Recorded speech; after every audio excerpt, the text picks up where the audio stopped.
Hello दोस्तों, सभी को सावन मास की हार्दिक शुभकामनाएं। तो हम सावन का सोमवार किस प्रकार से करें, हमें किस प्रकार से उसकी पूजा करनी होती है। कुछ लोग होते हैं जो पूरे महीने शिव जी की आराधना पूजा करते हैं। कुछ लोग मिट्टी का शिवलिंग बनाकर भी उसकी आराधना करते हैं। कुछ लोग घर पर भी शिवलिंग लाकर पूरे महीने उसकी पूजा करते हैं। तो कुछ लोग होते हैं जो पूरे महीने पूजा नहीं कर पाते हैं, तो वो सावन के जो सोमवार होते हैं उस दिन पूजा करते हैं, व्रत रखते हैं, कहानी सुनते हैं, आराधना करते हैं भगवान शिव के सामने।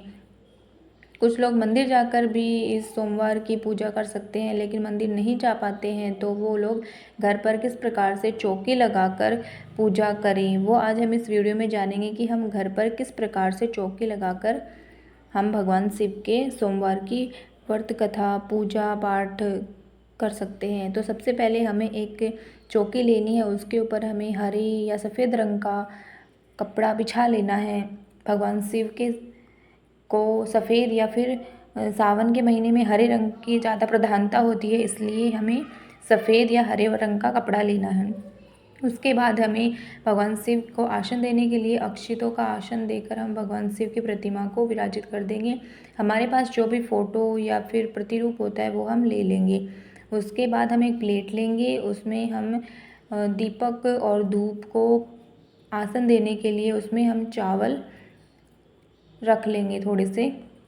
उसके बाद हम दीप प्रज्वलित करेंगे भगवान के सामने, धूप करेंगे। इस प्रकार हम धूप और दीप करेंगे। दीपक हमें घी का दीपक लेना है या फिर तिल के तेल का भी हम दीपक ले सकते हैं। इस प्रकार हम धूप और दीप कर देंगे। उसके बाद हमें एक साफ़ सुथरी प्लेट लेनी है जिसके अंदर हमें भगवान शिव को अभिषेक करवाना है। भगवान को अभिषेक करवाकर शुद्धिकरण करने के बाद ही हम भगवान शिव की हम पूजा करेंगे आगे। इसलिए हमें एक छोटा सा शिवलिंग लेना है। घर पर हम छोटा सा अंगूठे के समान शिवलिंग हम रख सकते हैं। शिवलिंग हम धातु का, पीतल का, चांदी का, किसी भी प्रकार का हम शिवलिंग ले सकते हैं। उसके बाद हमें सबसे पहले हम शिवलिंग को जल से अभिषेक करवाएंगे, फिर दूध से अभिषेक करवाएंगे। उसके बाद हम फिर से जल से अभिषेक करवाने के बाद हम इस प्रकार से भगवान शिव को अभिषेक करवा कर हम एक बार उसको शुद्धिकरण करवा कर फिर से हम भगवान शिव को विराजित करेंगे। इस प्रकार हम भगवान को पहुंचकर फिर से हम शिव को विराजित करेंगे। शिव भगवान को विराजित हम बेलपत्र के ऊपर करेंगे। बेलपत्र को हम कुमकुम से तिलक लगाएंगे और फिर इस प्रकार से हम शिव भगवान की जो शिवलिंग है उनको उत्तर दिशा की तरफ उनका मुख कर कर जलाधारी का विराजित करेंगे।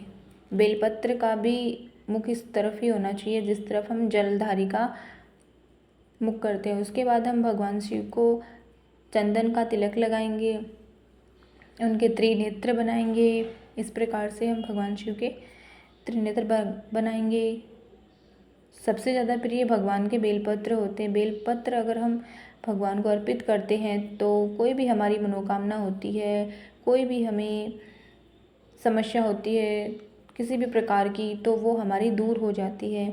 तो इस प्रकार हम चंदन का जलाधारी पर, अशोक सुंदरी पर इस प्रकार से तिलक लगाएं। उसके बाद जो प्रतिरूप है हमारे पास, जो भी फ़ोटो में भगवान शिव है, पार्वती मैया है, गणपति जी हैं, कार्तिकेय हैं, तो सभी को हम तिलक लगाएंगे चंदन का इस प्रकार से। उसके बाद हम दीपक को भी तिलक लगाएंगे, दीपक का पूजन करेंगे। इस प्रकार से हम फूलों से इस प्रकार से हम दीपक का भी पूजन कर देंगे।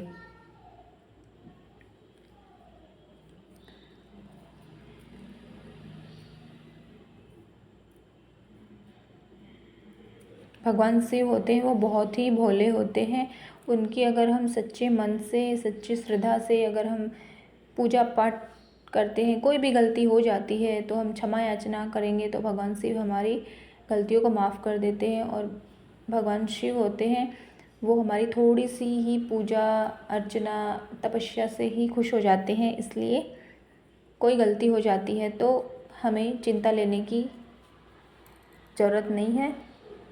तो इस प्रकार फिर हम शिव पार्वती भोलेनाथ को वस्त्र रूपी कलावा अर्पित करेंगे। उसके बाद भगवान शिव को जो भी पुष्प, सफ़ेद पुष्प, आक के पत्ते, फूल, जो भी भगवान को प्रिय हैं वो सारी चीज़ें हम इस प्रकार से आक के पत्ते, फूल अर्पित करेंगे।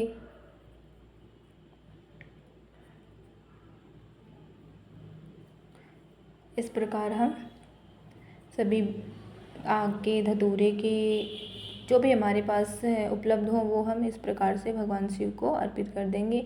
लाल पुष्प माता पार्वती के प्रिय होते हैं, इसलिए हम लाल पुष्प भी अर्पित करेंगे माता पार्वती को।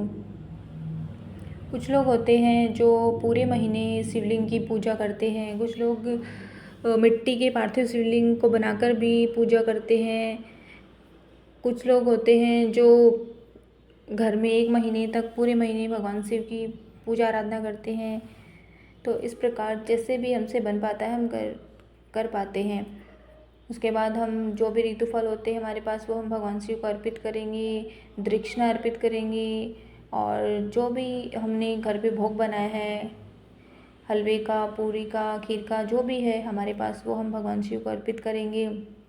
उसके बाद हम हाथ में थोड़े से चावल और पुष्प लेकर भगवान शिव की कहानी सुनेंगे, कथा सुनेंगे और भगवान से अपनी गलतियों के लिए क्षमा याचना मांगेंगे और हमारी जो भी कामना है वो हम भगवान को बताएंगे।